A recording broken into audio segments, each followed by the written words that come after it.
Ka një ministri që t'je vlerëson e spikat pozitivisht? Ky i mbrojtjes më është dukur paragjykohet në fillim për moshën, po e shikoj që është një Jo, i ka një karrierë teknike shumë të mirë. Ministri i jashtëm për shembull, Igli? Mos gaboj, vllai i Erbanë. Edhe vetë ka qenë gazetar. Po e shikoj që është një njerëz që punon pa të zhurmën tipike promovuese dhe i shkon diplomacia. Është një djalë zotni, do thoshe, se burr ndoshta. Ministrin e Brendshëm nuk e di vëlla, kur rëzohet nga gjumi na njoftoni. Sa therës që je, sa therës. Ministri i Financave se kemi dëgjuar. Më pëlqen ministri i Drejtësisë, pavarësisht sulmeve të forta që marr. Më pëlqen sepse un kam eksperjenca të lidhura me prokurorët, pafund, se kam qenë 3 në burg. Edhe nuk është ai prokurori. Po, jo, në raport me edhe kanë qenë 1 muaj dhe 4 muaj, po kur mendoj këta të tjerë që futen e nuk dalin, ajo pasaporta ime falsa më bën krenar për të cilin jam akuzuar.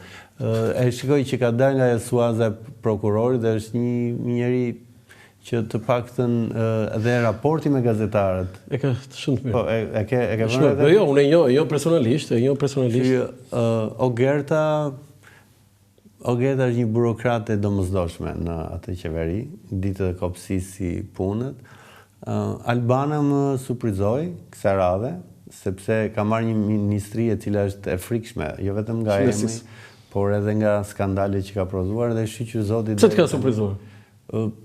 Dëgjoj, gjeti një ministri me skandalin e pacientëve të tumoreve. E ke parasysh? Gjeti një ministri me një urgjencë që ishte përuruar dhe ishte djegur transformatore, nuk e di që ishte bërë, edhe është një vajzë që, po ta vëshe, Edi 1, Belinda 2, Ogerta 3, Albana 4, Gonxhe 5, tjetër kush është, janë dora e vjetër e bashkisë legjendare të Edi Ramës.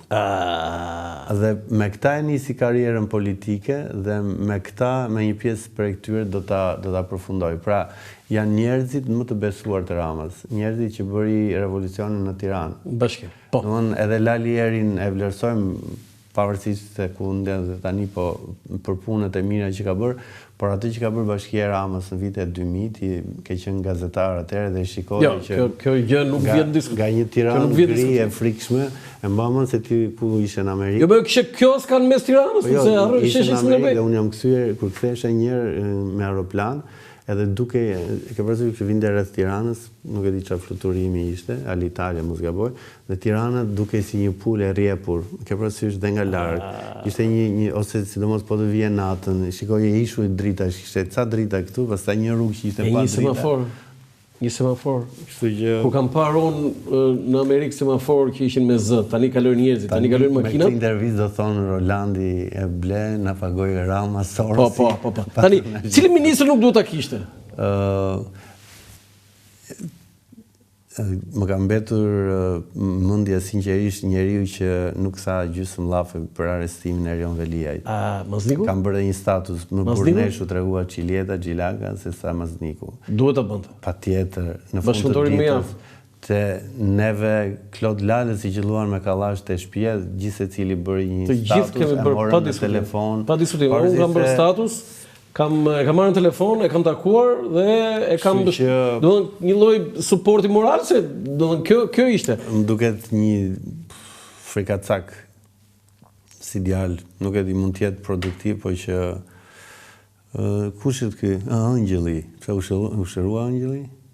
Po shërua, po tha se e them kështu me ironi këtë më duket. Por ca thonë që ishte fshehur, ca thonë. Ja, ishte spital, tha kryeministri nuk mund gënjej kryeministri për atë gjë, tani të lutem. Më ka surprizuar Gonxha njëkohësisht, është ministri që e kisha në intervistë, po aty ku ke qenë ti? Po para, po pas para Gjingjon. Po shkon duhet ta dezinfektoj. Gonxha më ka pëlqyer një herë sepse e sulmonte Jeta Shqep, ky portali diet nga këto gjavënësit, dhe ky që replikonte. Dhe më pëlqeu sepse po prisja reagimin, e kishe faktuar për një shkrim të tyre dhe nuk pash më rjeta e shqip dhe është donde. Dhe e pyet sa miqtë e mi, kjo është strategjia e tij që çdo lloj fake news-i që publikohet për institucionin do ta ballafaqohet dhe do nxjerrë dhe të vërtetat.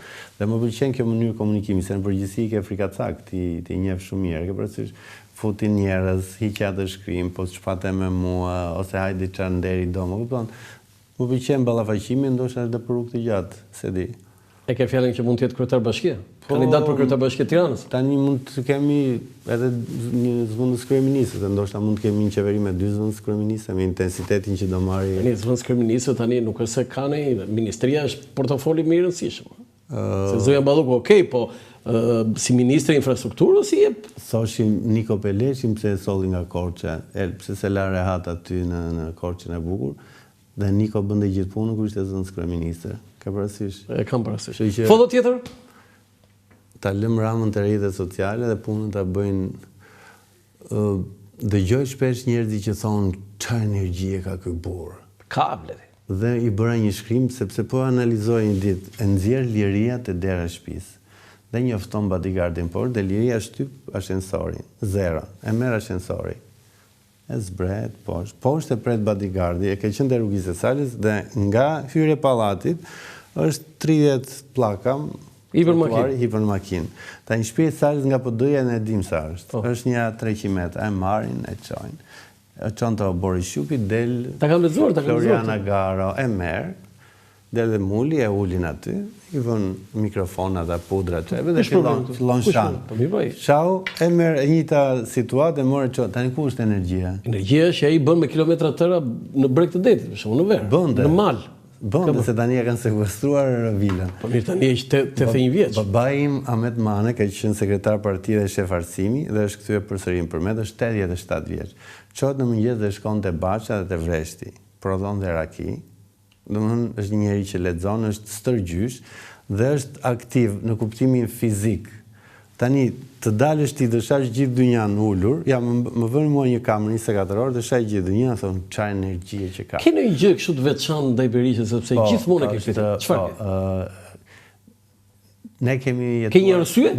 Ne kemi jetuar të dy në qytete të vogla, që kishte raste nëpërmjet nëse vinte një familje me origjinë nga veriu, ne vraponim të parët për ta bërë shok ose shoqe dhe ne dashuroheshim me theksin Shkodran, Tropo janë përmet kishte familje oficerë që vinin. Dhe më duke të kishte një shok nga veri ose shoqe ishte një lloj statusi. Në ka arë familje Piro Bibës nga Puka, mos gaboj, dhe kur flisin ata gjuhën e tyre ose erdhi një familje nga Shkodra, ne i shikonim të sugjestiononte. Domethënë deri në vitet 90, 91, domethënë një dashuri, unë kam qenë antar i Forumit Rinor të PD-s, kishim Bardhë Saman. Të PD-s, po. Dhe isha i dashuruar me veriun. Do të që 5 vitet e para ky burr këtu, ky mbolli për çarjen. Dhe kjo është një nga ato arsye që unë personalisht si një qytetar. Po jo, ti vetë personalisht ke pasoja, ke gjëra? Mirë, kërcënimi pastaj ne ja kemi marrë dorën, po është njeri që për çfarë. Jo nga Berisha vetë them unë. Dhe mos haron 97-ën Përmeti. Ti ke historinë e Përmetit. A tu ke qenë Bledi? Jo, isha në Londër, por më kanë treguar njerëzit e familje. U bë bërthama e shikasve, domethënë rekrutoi njerëz nga veriu për të luftuar në jug. Dhe nuk ka dalë një ditë vetëm të thotë ai shqiptarët e mi. 97-a ashtu ishim, domethënë për momentin politikanë. A i gjen një cilësi pozitive Sali Berishës? Thonë që ka një memorie të fortë. Po jo thonë, unë po them ç'a mendon ti, po. Po, qeverisja 2005-2008. Po, kopi i famshëm. Bravo. Emra të rinj. Ai e ka kuptuar dhe do ta bëj, po është tepër vonë. Dhe ajo çfarë nuk më pëlqen tek Sala, që ka qenë armiku. Ti ka qenë gazetarët e famshme e koha jon, apo jo? Ka qenë armiku numër 1 i shtypit dhe pavarësisht se i ka riparuar ato, po përsëri në vetvete e shikoj që ka të lloje hakmarrje. Jo se po mbu Ramën. Rama në fund të ditës mund të të kapi nga faqja ose mund të të poshtroj me një batut, por nuk të vjen njeri te dera e shtëpisë. Thuaj për Ramën çfarë do duash? Hajde filloj me shajmin e tani. Ramën, Lindën, Olcin, djalin, më kupton? Sa ky në vetvete poshtë lëkurës ka atë hakmarrjen primitive që nuk i falë njeriu me kaq njeriu që janë hapur dyert. Çfarë do ta kishte Sali Berisha ishin kaq qafë ta intervistoj, se ti je gazetar. Thonë në tavolinë shkret tjetër, është po jo, çfarë do t'i thoshe? Për herë të parë unë kam takuar Sali Berishën, Ridvan Peshkëpia, kryetari i forumit rinor të PD. Dhe deputet. Na ka çuar tek ka qenë gusht i 91-shit, na ka çuar tek zyra, PD-ja ka qenë afër lagjes tonë, ku është sot klinika italiane te rrugë e Kavajës, dhe mbaj mend katin e dytë, një zyrë e madhe që shikonte nga obori, dhe mbaj mend makinën e faksit.